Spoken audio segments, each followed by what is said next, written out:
Ok, muy buenas tardes a los y las presentes en nombre de la carrera de Pedagogía en Historia, Geografía y Ciencias Sociales, en conjunto al Centro de Estudiantes, les damos un cordial saludo.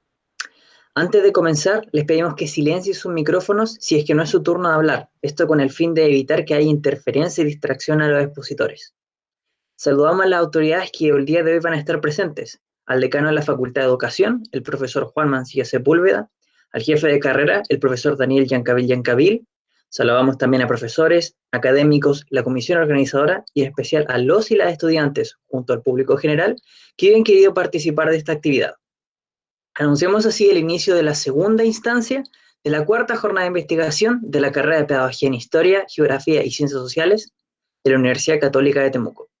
Para esta cuarta iteración dividimos las ponencias en 2 días, en la que estamos presentes el día de hoy, 1 de diciembre, desde las 14 horas hasta las 16:30, y la del día de ayer, lunes 30 de noviembre, desde las 9 de la mañana hasta las 11:45 de la mañana. Para el día de hoy tenemos 4 ponencias que serán moderadas por Vanessa Fernández Albayay, estudiante de segundo año en nuestra carrera y secretaria de Finanzas del Centro de Estudiantes. Cada expositor contará con 20 minutos para hablar sobre su tema. Les solicitamos que respeten el cronograma para evitar que sus expositores vecinos se vean privados de hablar por falta de tiempo. Concluidas las primeras 2 ponencias, contarán con un espacio de 10 minutos para las preguntas del público asistente. Una vez concluido este espacio, pasaremos a las 2 ponencias restantes que, del mismo modo, una vez terminen de presentar, tendrán otros 10 minutos para preguntas. Damos inicio entonces a las primeras ponencias del día de hoy y tendrán como moderadora a Vanessa Fernández Albayay, estudiante de segundo año en nuestra carrera y secretaria de Finanzas del Centro de Estudiantes. Hola, buenas tardes a todos y a todas las presentes.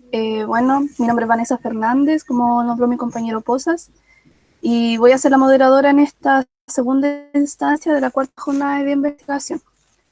Bueno, la primera presentación será realizada por los estudiantes de pregrado de la carrera de Pedagogía en Historia, Geografía y Educación Cívica de la Universidad de la Frontera, Fernanda Cáceres Roa, quien realiza su investigación bajo la línea de investigación de Memoria, Represión Política e Historia Reciente. El título: La tortura política en Chile 1973-1977, análisis desde una perspectiva de género. Adelante.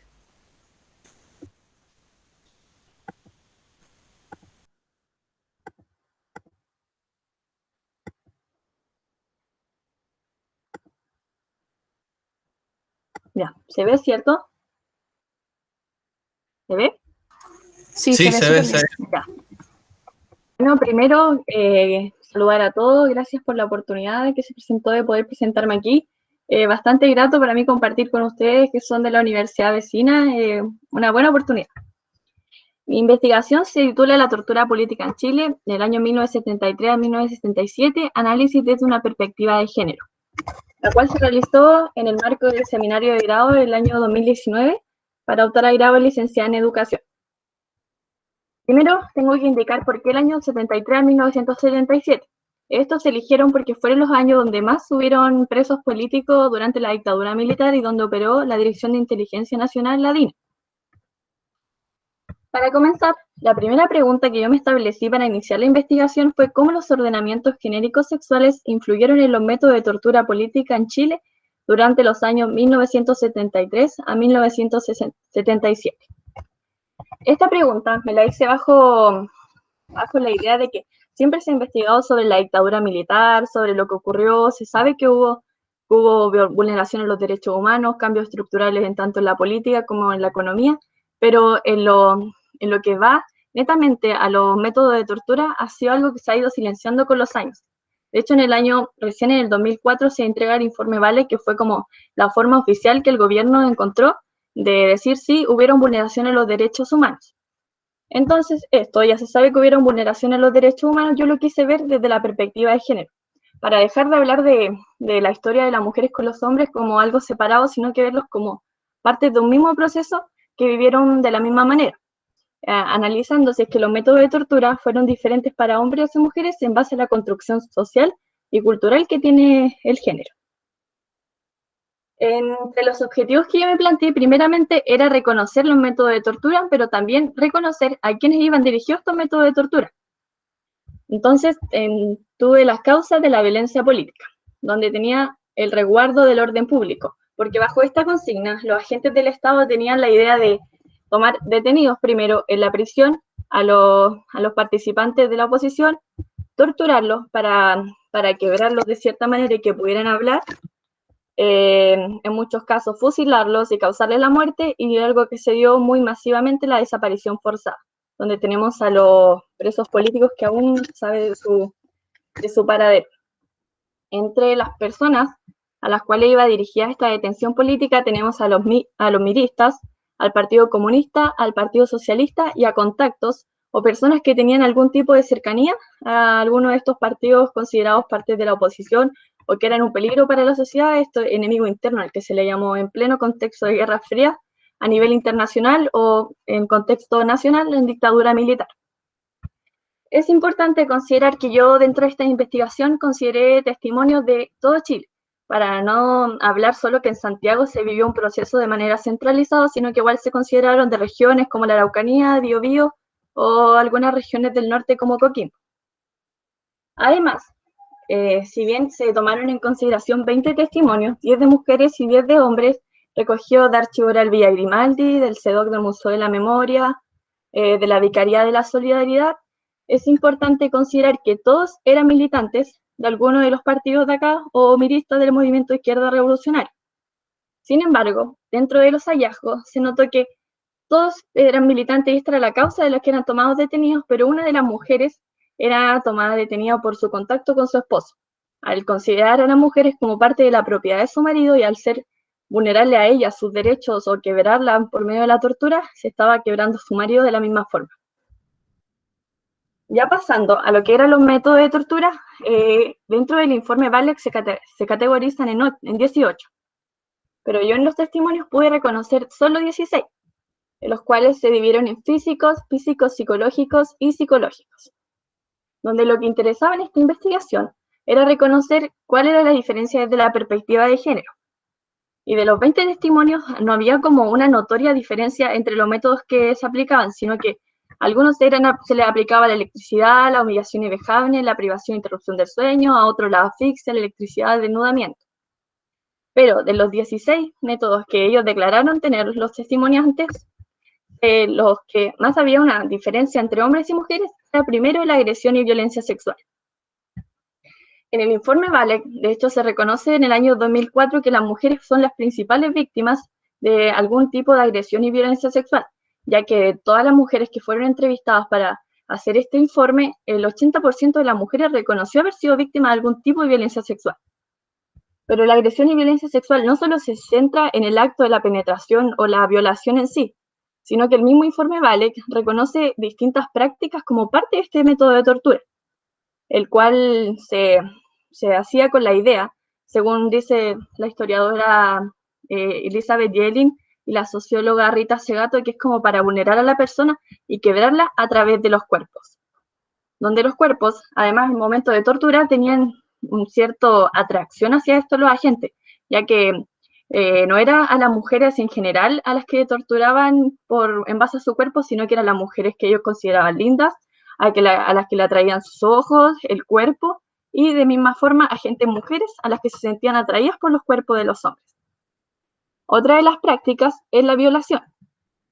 La violación que las mujeres que fueron analizadas en esta investigación, el 8 de 10 afirmaron haber sido víctimas de violación y de los hombres ninguno.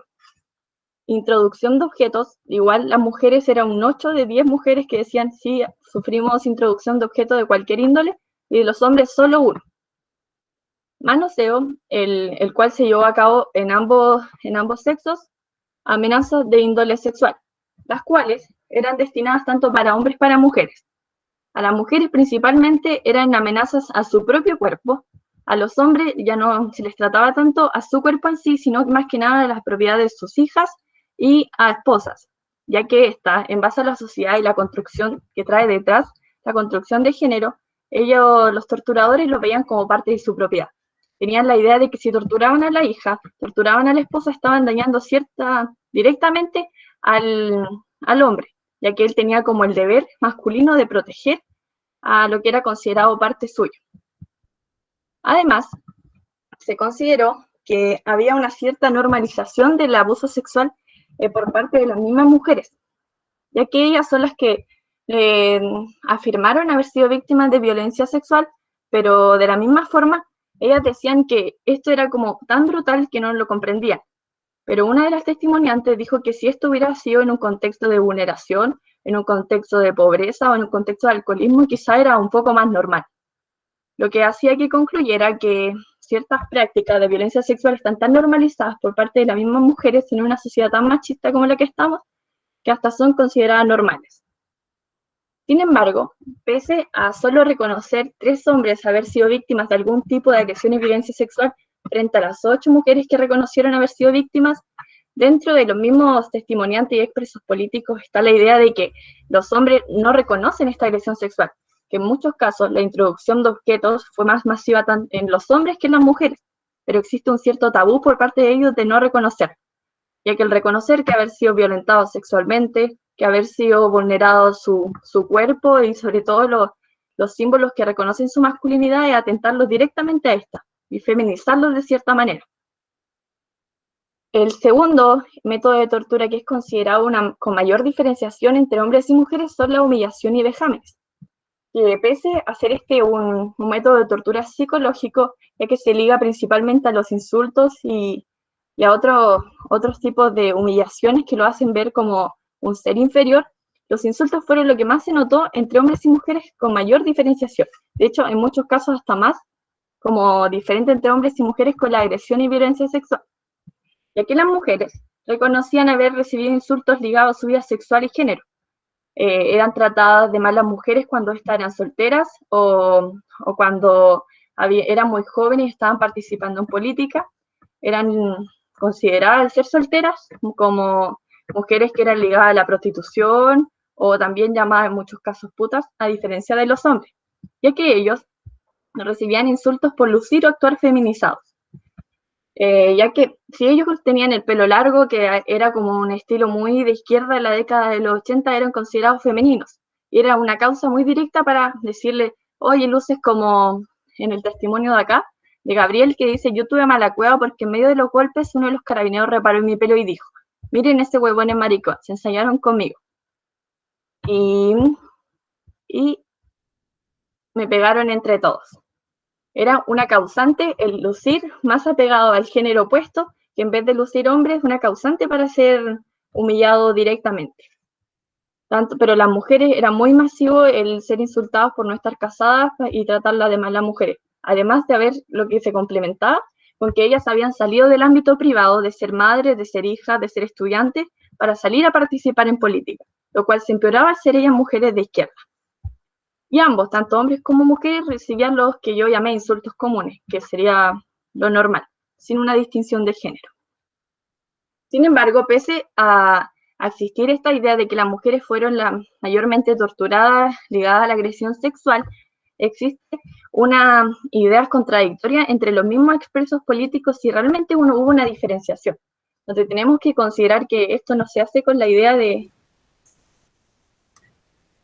Fernanda, perdón, te quedan 5 minutos. Ya. Esto no se hace con la idea de que cuál es peor o quién sufrió más brutalmente la tortura, sino que ver si realmente los hombres no admiten haber sido agredidos sexualmente o si realmente las mujeres, por ser mujeres, sufrieron mayormente esta violencia sexual. Entonces algunos dicen que sí hubo diferenciación en tratos y métodos y otros dicen que la violencia fue brutal sin distinción de género.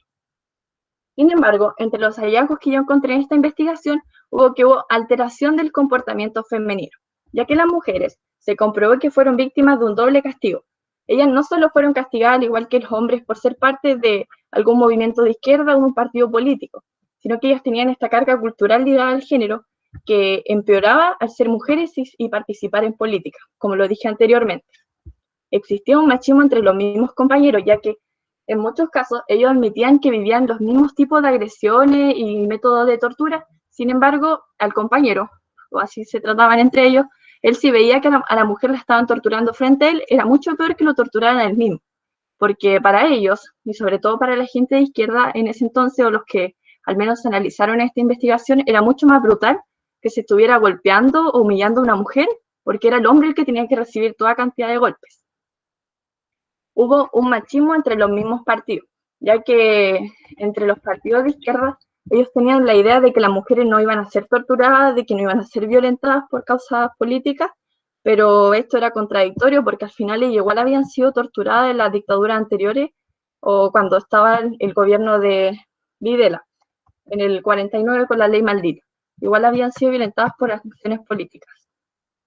Entonces, realmente sí hubo una diferenciación, pero existe una idea machista en la sociedad de que los hombres más admiten los métodos de tortura ligados a la fuerza, donde fueron golpeados, donde fueron humillados de otras formas, pero cuando se les asocia a algo que los más los feminice o que lo haga actuar como mujeres o que lo haga sentir débiles, esto no lo admite.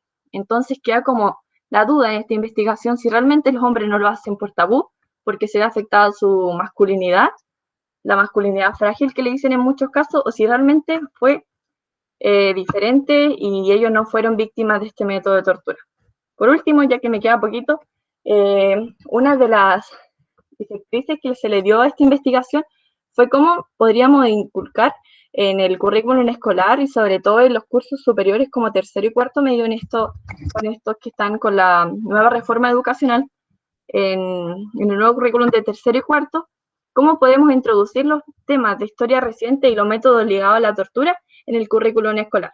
Porque si nos ponemos a pensar, el género directamente no se trata en educación, ni mucho menos en el currículum de historia, sino que se insiste en ver la historia de las mujeres separada con lo de los hombres. No vamos a ver un proceso que se nombre las mujeres como parte de él, sino que es el proceso y la historia de las mujeres por separado. Entonces, la propuesta que va ligada a esta misma investigación es desarrollar los temas de derechos humanos y género de la mano en base a este conocimiento de los métodos de tortura con perspectiva de género del pasado reciente, que pese a ser algo súper dificultoso por la carga ideológica que tiene el enseñar estos hechos de la historia reciente, ya que está muy vivo tanto en los alumnos, en los profesores, se podría hacer, pero cambiando la metodología de enseñanza, ya que los mismos estudiantes que fueron entrevistados para esta investigación, ellos ya no tienen las ideas tan establecidas de una sociedad patriarcal o machista, o ya conocen más sus derechos humanos, y sobre todo se sienten interesados por los sucesos del pasado reciente, tanto por su historia personal o por la historia que ellos mismos han conocido, les va llamando la atención con el paso de los años.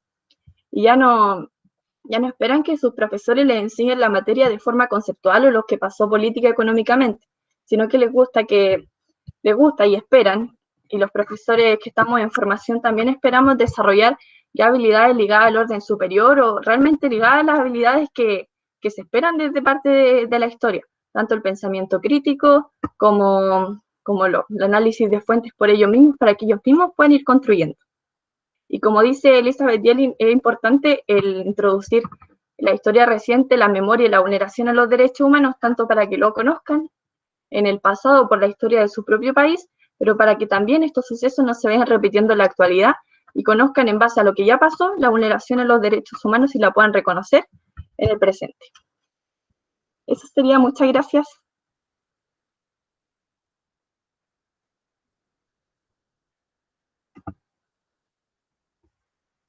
Muchas gracias por la oportunidad y terminé muy rápido, no dije los comentarios finales por honor al tiempo. Muchas gracias. Todavía te quedan 3 minutos. ¿En serio? Por si quieres continuar.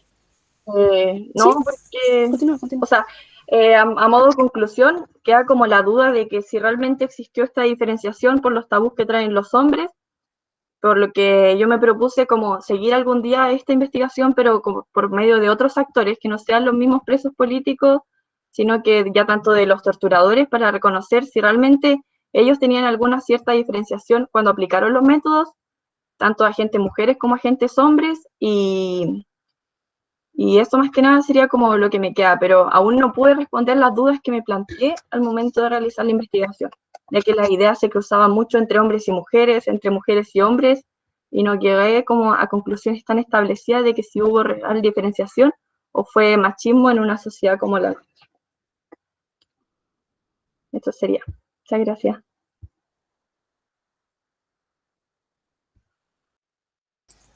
Muchas gracias, Fernanda. Muy buena presentación.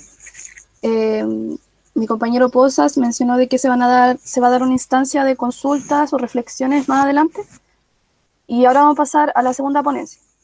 La segunda presentación será realizada por el académico Hernán González Quitulev, de la carrera de Pedagogía en Historia, Geografía y Educación Cívica de la Universidad de la Frontera, y la académica Olga Carrillo Mardones, quien integra la Facultad de Educación de la Universidad Católica de Temuco. Ellos realizan su ponencia bajo la línea de Historia Regional y Local. El título de la presentación: la participación de mujeres en la Araucanía post-ocupacional. El caso del territorio de Malargüe, región de los ríos, 1940-1960. Adelante, profesores.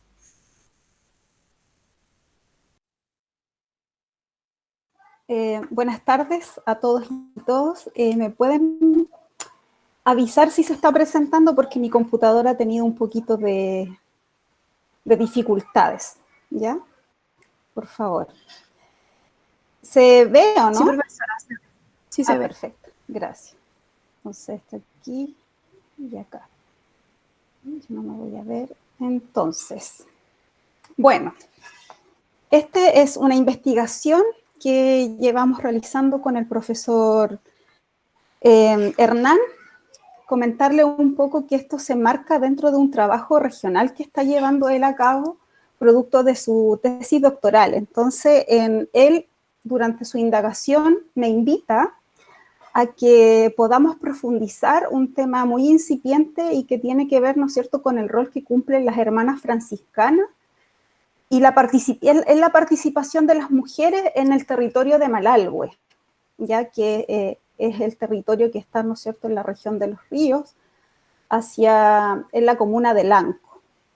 Para mí es un honor, ¿no es cierto?, poder compartir con ustedes estos aprendizajes, dado que el profesor Hernán, ¿no es cierto?, con toda su expertise en historia me invita, me acoge un poco porque yo me he dedicado más bien a la educación, a trabajar temas ahí, y me invita a trabajar en este estudio, ya de muchos aprendizajes, como le comenté, y lo que significa de una u otra manera, ¿no es cierto?, involucrarse en ese territorio que para mí era desconocido, ¿ya?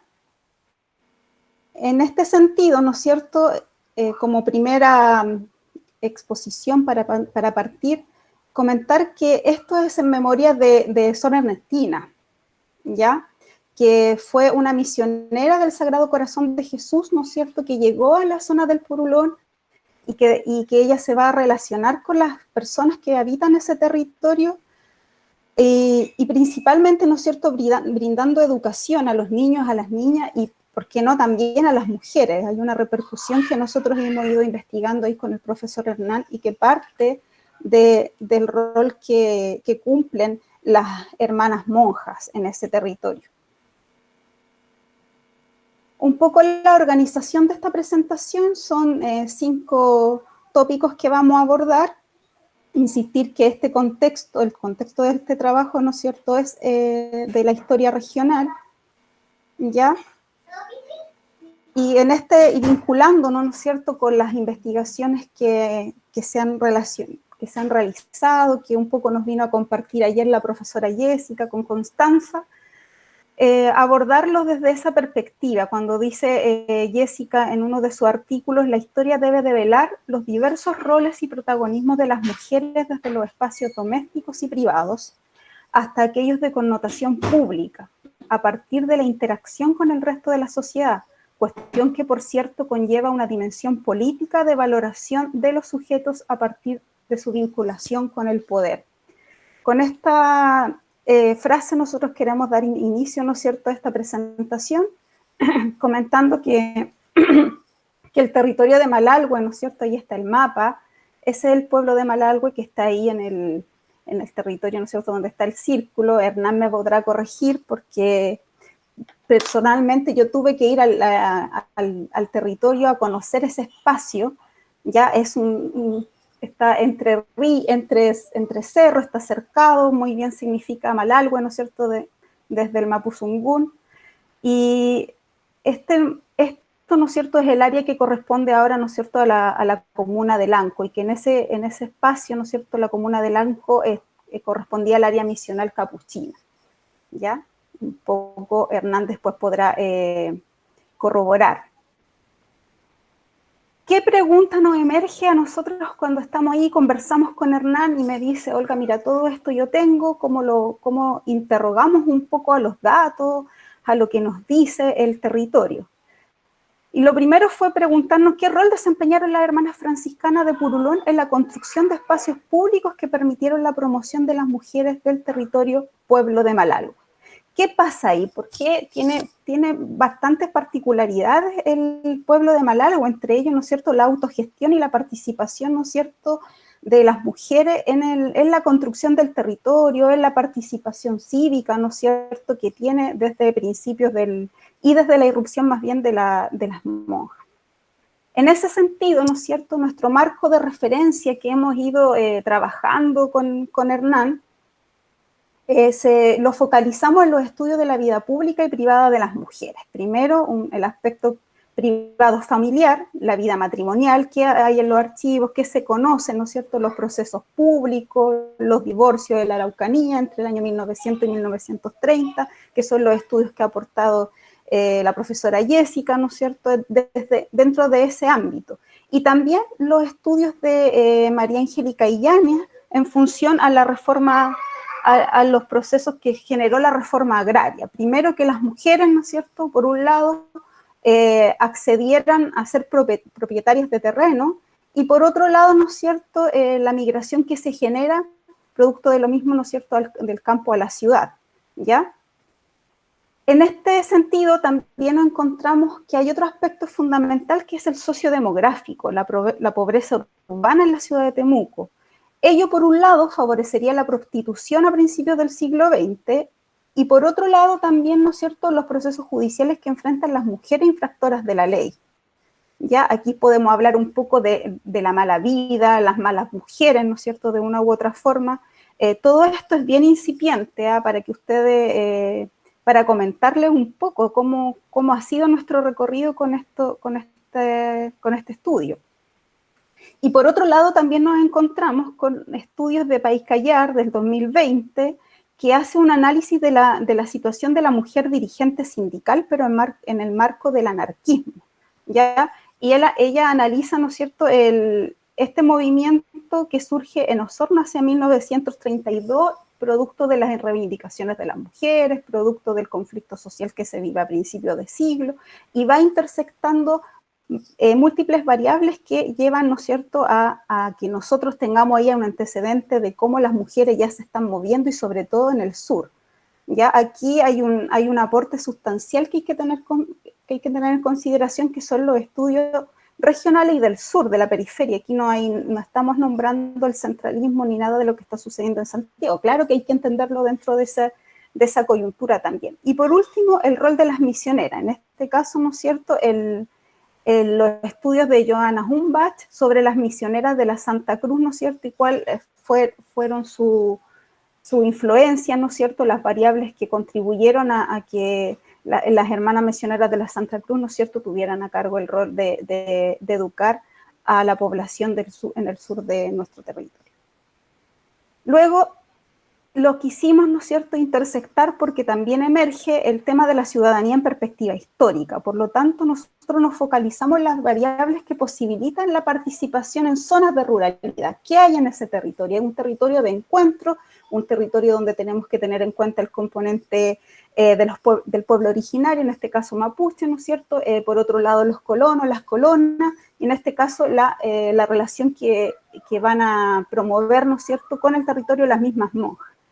Y cómo eso potencia, ¿no es cierto?, espacios de participación en un contexto que es también, ¿no es cierto?, histórico e intercultural.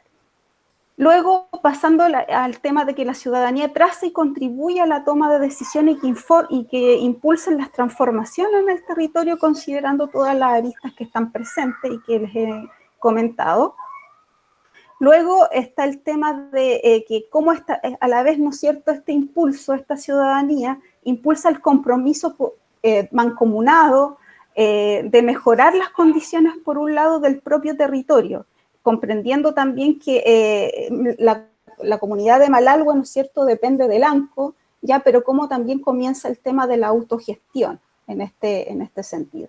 Y finalmente la ciudadanía como identidad sociopolítica que permite la coexistencia, aquí vamos, esto es producto del diálogo con Hernán, entre quienes habitan el territorio, tomando en cuenta todas las aristas, todas las personas que son parte de ese territorio, y reivindica la concepción de una comunidad organizada para el bien común. Insisto en este punto, ¿no es cierto?, no una ciudadanía vista desde un punto de vista occidental, sino más bien cómo el territorio va dialogando con las propias participaciones y las propias, con lo cultural, ¿ya? Para poder relacionarse con el territorio y poder autogestionar y pensar en este bien común y cómo la comunidad, ¿no es cierto?, comienza a satisfacer sus propias necesidades. Con esto le dejo la palabra al profesor Hernán. ¿Estás por ahí, Hernán? Muchas gracias. Sí, muchas gracias. ¿Se escucha? Sí, perfecto, Hernán. Yo me voy a tratar de Muchas silenciar. gracias, Olga. Bueno, como decía Olga, este es parte de una arista de mi tesis de investigación en el marco de mi doctorado en la Universidad Austral, pero que también es un trabajo que se viene realizando de recopilación histórica del Museo Despierta Hermano de la comunidad de Malalhue, de la comunidad donde yo soy asesor historiográfico, por lo tanto también se marca en eso. En ese contexto, ¿cierto?, el territorio de Malalhue, como se estaba diciendo, es un cuifimapu, es decir, un territorio que se incrusta en el conocimiento cultural de los territorios desde el Mapuche Quimun, que tiene ya un levantamiento desde la institucionalidad a partir de 1860 y que constituye una parte de la llamada Araucanía histórica, que a partir del año 17, como se territorializa bajo la perspectiva del Estado, va a ser parte de la comuna de Lanco hasta el día de hoy, y donde se articulará un territorio que generará una dinámica particular y donde dará paso a un pueblo hacia el año 1947.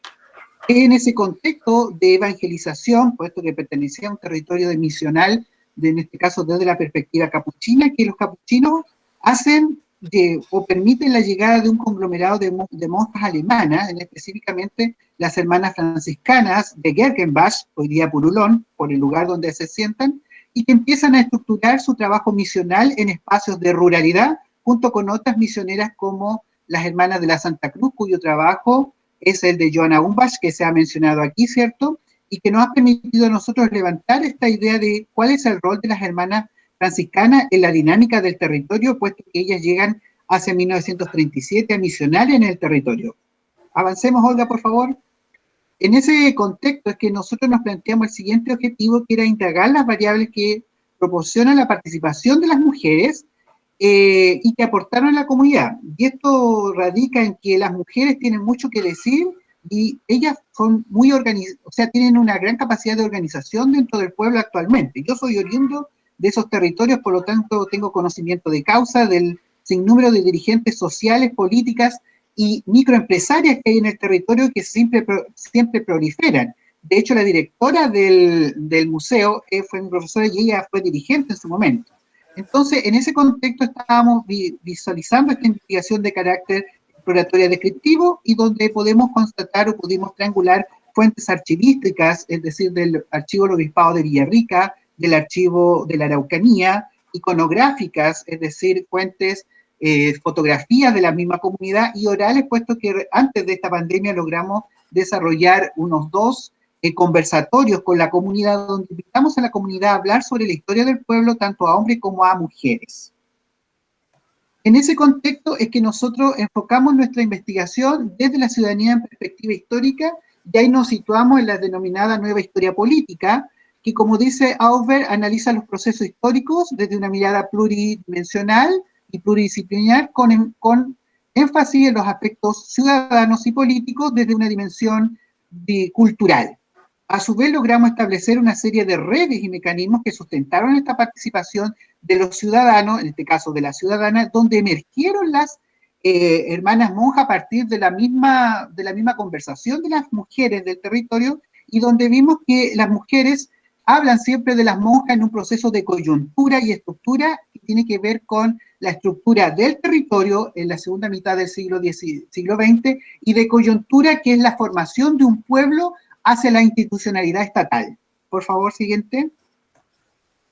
Es en ese contexto que los resultados que nosotros logramos establecer nos permiten indicar cómo un grupo de mujeres a partir del año 50 se empiezan a organizar a partir de la estructura asociada a las hermanas monjas, y donde estas mujeres pobladoras de origen étnico, intercultural, es decir, son mujeres tanto chilenas, pero también hay mujeres que diríamos nosotros ya mestizas, y mapuches, se empiezan a integrar entre ellas mismas y se empiezan a organizar. Una organización que no va a estar mediada solamente por ellas, sino por un factor o un agente, en este caso las hermanas monjas, que las articularán en el sentido de poder establecer capacidades de organización política y dirigencial que podemos ver en esta fuente, que podemos recuperar dentro del mismo pueblo, que nos habla de cómo un grupo de personas empiezan, en este caso mujeres, a preponderar y a tener relevancia política dentro de las mismas mujeres y empiezan a organizarse en beneficio de la comunidad y se establecen como mujeres que buscan el bienestar social. Por favor, la siguiente, dentro de una misma comunidad en un momento de extrema pobreza, y donde emergen justamente las hermanas monjas franciscanas como las catalizadoras de los espacios de participación. Por ejemplo, el relato 1, estos son parte de lo que pudimos recoger de los relatos que hicimos del conversatorio. El relato 2 nos dice, las monjitas crearon la Santa Cruz, estos son relatos de las mujeres. Señalar que estas mujeres con las cuales hablamos estaban entre los 40 y los 70 años de edad. Por lo tanto, los relatos son de los relatos de la madre y muchos son relatos personales, tanto de amigas como de abuelas. Las monjitas crearon la Cruz Roja como brigada de colegio. A esa organización pertenecía mi amiga Iris Alegría y en el colegio nos organizaban para ser parte de este grupo. Profesor, perdón. ¿Ya? Y enseñaban también primeros auxilios. Ahí vemos cómo estas hermanas monjas están organizando las mujeres, están organizando no solamente las mujeres en su hacer personal o familiar, sino que las están progresivamente empoderando con herramientas que les permitirán organizarse entre ellas y transformarse en dirigentes. Inclusive hasta entregar conocimientos, si ustedes logran visualizar el relato 3, donde quien habla es una dirigente hoy día de una comunidad indígena y donde reconoce cómo existe una fusión entre el conocimiento cultural mapuche y el conocimiento occidental para la creación de remedios. Y en este caso hablamos ya de una historia global, como es el trabajo, por ejemplo, que está haciendo, en este caso, Christian Hort de la Universidad de Einstein, donde está trabajando esta línea de investigación. La siguiente, por favor. Y donde podemos visualizar en esta foto ya el año 64, cómo estas mujeres que eran pobladoras, que tienen pobreza y que están siendo organizadas por mujeres se transforman y son reconocidas socialmente como dirigentes. Puesto que aquí vemos, ¿cierto?, a estas mujeres, porque aquí son mujeres predominantes, que tienen importancia dentro de la sociedad, están a la par en la fundación o en la inauguración de la luz eléctrica del año 64, y donde pudimos recoger cómo estas mujeres planteaban y recordaban al decir, no nos olvidemos de Inés del Correo, la estafeta. Hay que recordar algo súper importante, el rol de las mujeres en aquella época, en la década del 50, doña Elisa Peina, ella era por primera vez, rompió los esquemas y fue a una reunión, a una junta del Alto del Pueblo, reunión que era de puros hombres, inclusive su casa fue la sede para las reuniones. Antes de esto ninguna mujer había sido invitada, es decir, estamos ante la presencia de mujeres que lograron cortar el círculo patriarcal de las relaciones humanas en este territorio. Es decir, la política era de los hombres y para los hombres, y que una mujer logre entrar a este círculo se constituye en un quiebre histórico y de organización y de ejemplo para otras mujeres que podemos ver en el segundo relato donde dice, Luisa Cifuentes pertenecía a la Cruz Roja y logró ser importante al tener su propio aserradero, el que fue un gran logro porque era un lugar de hombres, el comercio era del hombre, el aserradero era de los hombres. Es decir, estas mujeres no solamente se están organizando, sino que empiezan a infiltrarse, si lo podemos decir, en distintos aspectos de la vida social.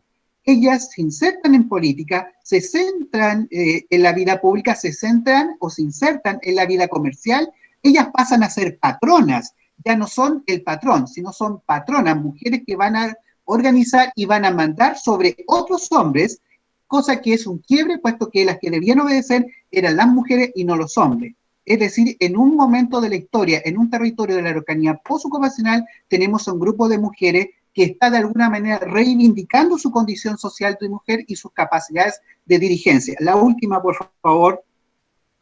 Es en ese contexto que nosotros podemos decir cómo estas hermanas franciscanas, al instalarse en este territorio, al trabajar con las mujeres, terminaron trabajando por las mujeres y se constituyeron en un espacio o en un agente reivindicador de estas mujeres, puesto que en el primer relato señalábamos cómo estas mujeres se organizan a través de las asociaciones católicas, pero a su vez estas asociaciones católicas, si bien estaban formadas por mujeres, detrás había una hermana monja que las dirigía y las acompañaba. Por lo tanto, se transforman en una institucionalidad que permitirá el agotamiento de una red social de mujeres para mujeres y que permite entender por qué hoy día en un territorio, en un momento de la historia de la Araucanía, un territorio se construye a partir de la acción femenina para las mujeres, por las mujeres y por la vida social de las que vendrán, y por eso que tenemos hoy día, si yo las invito a todos a visitar mi territorio, y ustedes encontrarán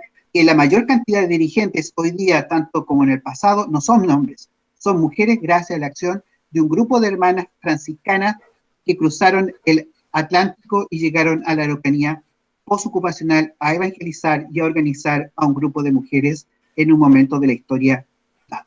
Muchas gracias. Ahí está la bibliografía de la presentación. Esto aquí y tengo que dejar de compartir, ¿cierto? Sí. Bueno. Muchas gracias, profesora Olga, muchas gracias, profesor Hernán, por su exposición.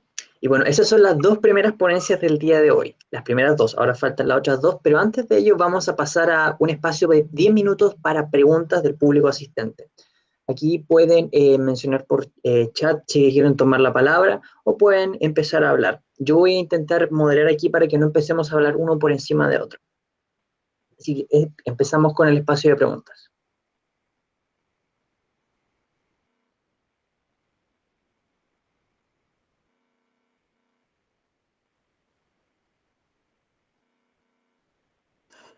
Connie Reyes, ¿quiere hablar, por favor? Sí, hola a todos. Bueno, en Hola, primer buenas. lugar, he de felicitar a los expositores. Demasiado interesantes los temas que han tratado.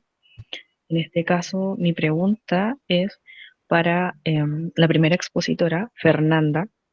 Quiero consultarle a ella cuál resultó ser la mayor complejidad que encontró dentro de su proceso de investigación, teniendo en consideración que este tema todavía resulta ser bastante complejo y delicado de tratar aún en día.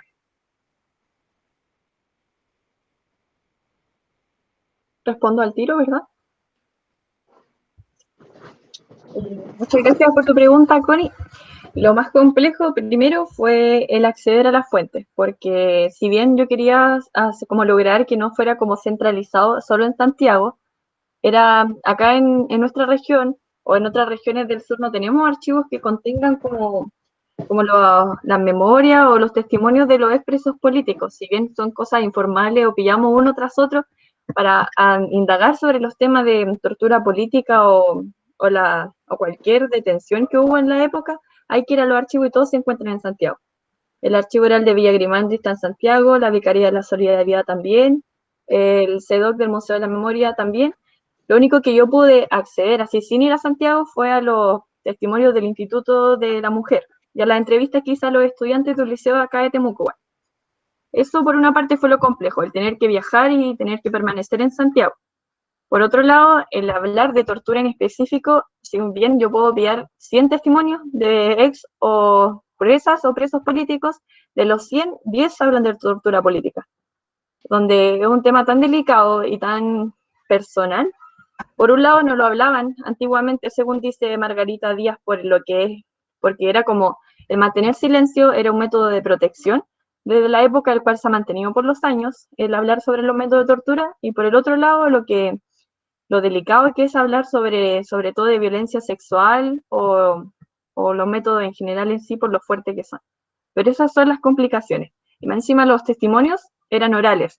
Escritos eran menos que los orales, y los orales tenían duraciones como de 5 horas, 6 horas, y tenía que escuchar todos los testimonios y esperar las partes que me servían como que hablaban de los métodos de tortura, porque narraban desde la detención hasta el exilio.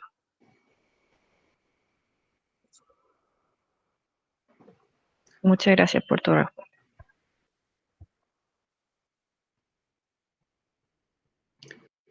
¿Alguien más quiere tomar la palabra? Cristóbal, ¿puedo? La profesora Olga. Por supuesto, profesora. Siempre me gusta reflexionar, no es necesario que sea una pregunta, Fernanda. Yo llegué al final, tuve unas cosas aquí en la casa que solucionar, pero sabes que llegué al final y me parece tremendo tu trabajo, ya, porque acerca la historia a esto que tiene que ver con el acontecimiento ético, ya, que la historia no está ahí solamente para guardarla y dejarla, porque tú pones al final unos desafíos en educación, y aquí estamos formadoras de formadores, ¿no es cierto? Y el profesorado está aquí. Entonces, se me viene a la cabeza, ¿no es cierto?, un texto de Hannah Arendt, ¿ya?, que es la condición humana, ¿ya? Y también ella conversa mucho y relata mucho el tema de la banalidad del mal, porque cuando tú planteas en tu desafío, ojalá entrevistar, yo lo entendí mal, a los torturadores, torturadoras, ¿no es cierto? Entonces ahí quizás las lecturas de Hannah Arendt te pueden servir, ya, para dar alguna orientación, porque ella trabajó todo el tema de, ¿no es cierto?, de los juicios a los nazis, entonces es interesante ver ahí. Y este libro que yo también lo uso mucho porque hago clase en educación, la educación como acontecimiento ético, que es de Bárcena y Melich, ¿ya? Ahí también hay un capítulo donde ellos posicionan esta pedagogía post-holocausto, ¿ya? Y quizás da luces también para trabajar la pedagogía de la memoria. Entonces, y también en historia, las didácticas de la historia también trabajan el tema del conflicto. Ayer teníamos la presentación de la profesora Elizabeth Montanares, quizás por ahí también hay algunos aportes que te pueden realizar, ¿ya? Eso era más que nada una reflexión profunda porque no estamos lejanos de eso, el territorio no habla, ya aquí el territorio de Malalbo, por ejemplo, el territorio de los cuerpos, todo no habla, y es interesante que se estén tratando estos temas. A mí me parece, felicito a la iniciativa de los estudiantes y que no se termine esto. Mucho aprendizaje y mucho que nos vamos llenitos, llenitas. Gracias, Fernanda. Muchas gracias a usted, profesora, por su intervención. ¿Sí, profesora? ¿Me permite un comentario? Por supuesto, queda espacio para 1 o 2 comentarios por parte de ustedes, así que, por favor. Ya, gracias. Mire, es simplemente invitar a los estudiantes aquí y a las estudiantes a remirar la historia de la Araucanía postocupacional.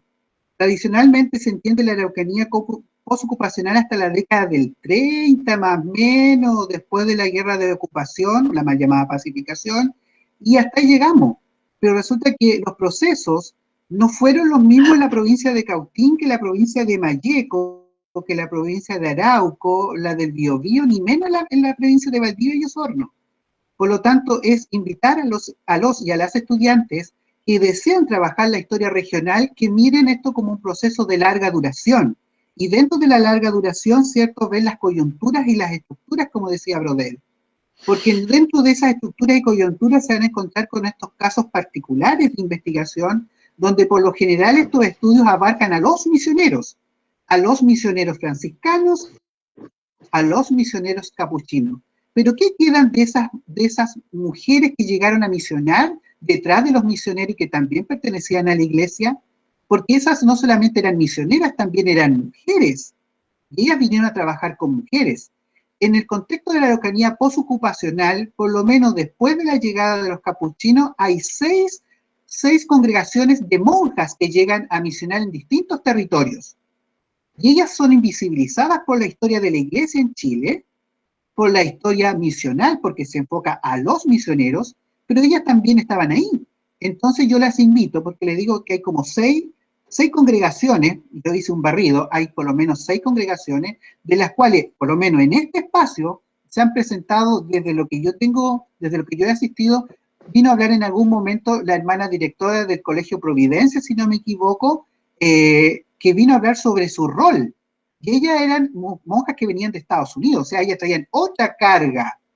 Las mujeres alemanas traían otra carga, porque ellas vienen con su carga emocional de los territorios de donde vinieron. En este caso, la hermana franciscana traían el cargo de la Segunda Guerra Mundial y el régimen nazi. Entonces, en ese contexto, estudiar cómo eso pudo haber influido en su desarrollo y en su trabajo misional permitiría ver de otras variables si pensamos que los estudios de las mujeres en las regiones hasta el momento han dejado de lado a las misioneras y se han centrado en mujeres en el mundo laico, pero no han abierto las puertas aún a los trabajos de ellas, las mujeres misioneras, salvo el estudio de Johanna Umbach que hemos mencionado aquí, que su investigación está en alemán, y otra investigación que recientemente se dio en Santiago desde la PUC sobre algunos casos de misioneras como, si no me equivoco, las hermanas claretianas en la región de la Araucanía. Pero ahí se acaba. Por lo tanto, es un espacio que yo invito a que los estudiantes puedan mirar y puedan remirar, puesto que las hermanas monjas tienen mucho que decir, no solamente como monjas, sino que también como mujeres. Eso, gracias. Muchas gracias, profesor. Fernanda, ¿tú querías hacer una intervención? Por favor, sería la última de este espacio. Agradecer a la profesora Olga por su sugerencia, las dejé todas anotadas para revisarlas más adelante.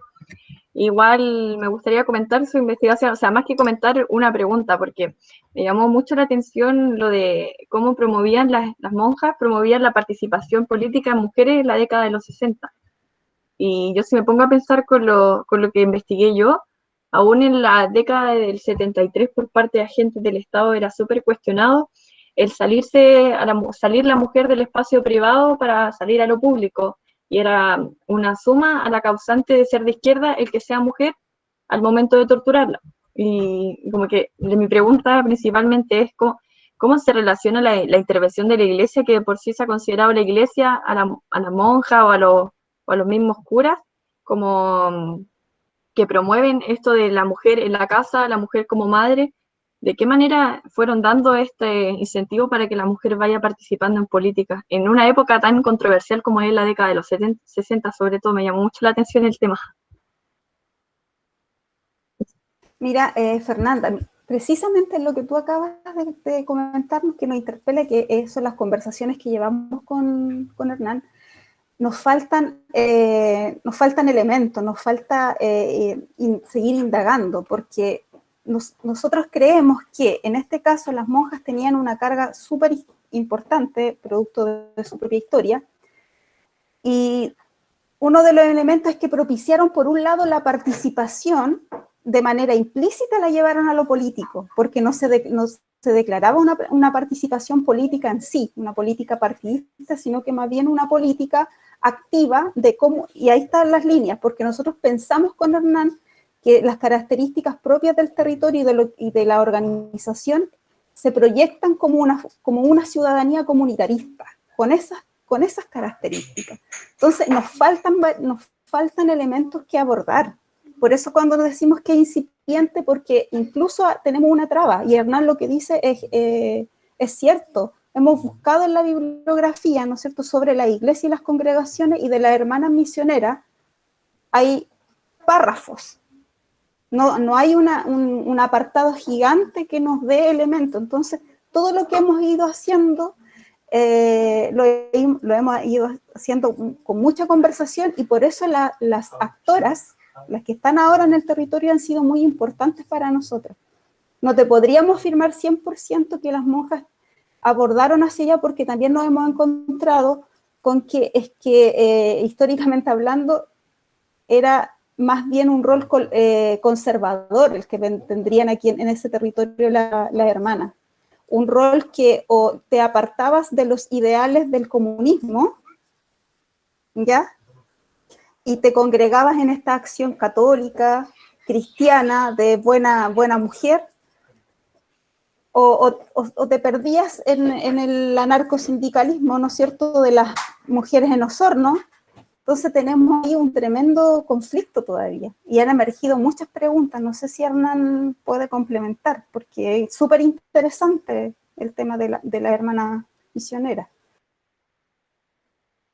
Sí, Olga tiene sentido, tiene razón, porque nos hemos encontrado con eso, Fernanda, y el público que nos escuchan, pero por otra parte está otro factor, lo que yo te decía, porque por una parte están estas hermanas monjas que tienen que obedecer a los lineamientos de la Iglesia Católica, que a su vez dirigía al misionero capuchino, porque esto era parte de una misión capuchina de hombres, ¿ya? Pero por otra parte están ellas como mujeres. O sea, estas mujeres, como yo te decía, estas mujeres alemanas que se vienen arrancando por una parte arrancan del régimen nazi y por otra parte arrancan de la posguerra. Por lo tanto, la pobreza que había en el territorio la asimilaban de alguna manera a la pobreza que vivió la Alemania posguerra. Entonces, el trabajar a favor de la población y a favor de las mujeres de alguna manera era trabajar, por lo que hemos podido constatar, trabajar como si estuvieran trabajando en la Alemania de la época. Si yo te ayudo a ti, es porque yo te estoy ayudando a ti, pero tú también eres esa mujer, madre e hija que está sufriendo las consecuencias de la posguerra. Recordemos que Alemania después de la Segunda Guerra Mundial queda en la ruina.